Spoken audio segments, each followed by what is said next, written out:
සුබ දවසක් වේවා ඔයාලා හැමෝටම. මං හිතනවා ඔයාලා සුවෙන් ඇති කියලා. ඉතින් මම මේ උදේ පාන්දර නැගිට ගත්තේ හස්බන්ඩ්ගේ කෑම එක හදන්න. උදේ පාන්දර කිව්වට දැන් නම් වෙලාව 6යි. මේ ඉන්නේ මගේ සුදු නෝනා. ඒ කියන්නේ මගේ චූටි දුව. තව එක්කෙනෙකුත් ඉන්නවා. මෙයා ඉතින් නිදාගන්නේ මං ගාව. මං නැතුව නා එක විනාඩියක්වත් එයා ඉන්නේ නැහැ. ඉතින් දැන් නම් එයා හොඳටම නිදි. එයාට හොරෙන් තමයි මම මේ වීඩියෝ එක කරන්නේ. මොකද චුට්ටක් හරි මං හෙල්ලුනොත් එයා ඇහැර ගන්නවා. ඒ මන් නැගිට කියන්නේ ඉතින් මේ දෙන්නම නැගිට ගන්නවා. මේ ඉන්නේ බූපෝ, මේ ඉන්නේ බාබී. ඉතින් මේ දෙන්නත් නැගිටලා ඉන්නේ. නැගිට කියන්නේ මගේ මුලින්ම රාජකාරිය තමයි ඒ දෙන්නම හුරතල් කරන එක. මොකද ඒ දෙන්නට මන් නැතුව බෑ. දැන් තාම නම් අයියා ඉන්නේ නිදිමත. ඒ මොකද මේ දවස්වල සීතලයි. ඒත් නංගිගේ හුරතල් වැඩ ටික පේනවනේ ඉතින්. නංගි චුට්ටක් හුරතල් කරලා මම මූණ ඔක්කොම හොදන් ඇවිල්ලා තමයි ඉතුරු වැඩ ටික කරන්න පටන් ගන්නෙ. දත් මැදලා මූණ සේදුවෙන් පස්සේ මං කෙලින්ම යන්නේ උඩ තට්ටුවට. ජනෙල් දොරවල් ටික ඇරලා ඊට පස්සේ මං පිරිත් දානවා. ඇත්තටම උදේම පිරිත් දහද්දී හිතට දැනෙන්නේ මාරම සැනසීමක්. ඒ වගේ මුළු ගෙදරම නිකන් පන්සලක් වගේ. ඔනිදී මන් දැන් උයන්න කිචන් එකට ආවා. ආව ගමන් මම කරන්නේ උණු වතුර වීදුරුවක් බොන එක. මොකද මම තේ බොන්න ආස කෙනෙක්. ඉතින් මං ආසන ඒ තේ එකත් හදිසිය බොන්න.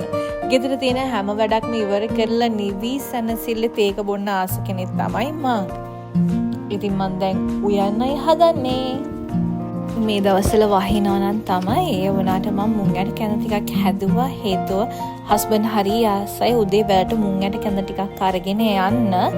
ඒ වගේම තමයි පහුගිය දවස්වල දවස් 2ක් 3ක් විතර ඉස්සෝ කෑවා. නෝමලි ඉස්සෝ අපි කන්නේ නැහැ වැඩිය.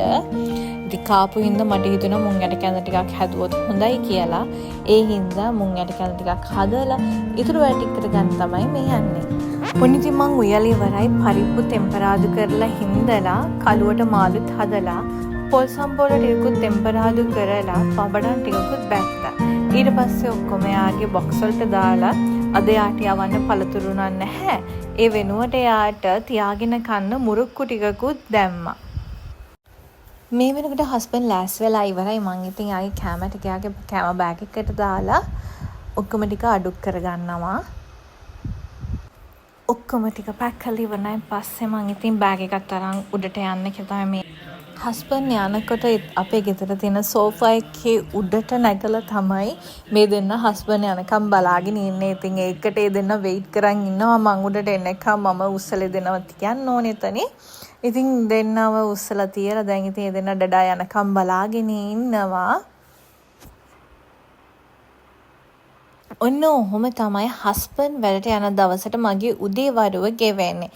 ඉතින් එහෙනම් තවත් මේ වගේ වීඩියෝ එකකින් හමු වෙනකන් ඔයාලා පරිස්සමෙන් සතුටින් එන්න. මං ගිහින් එන්නම්.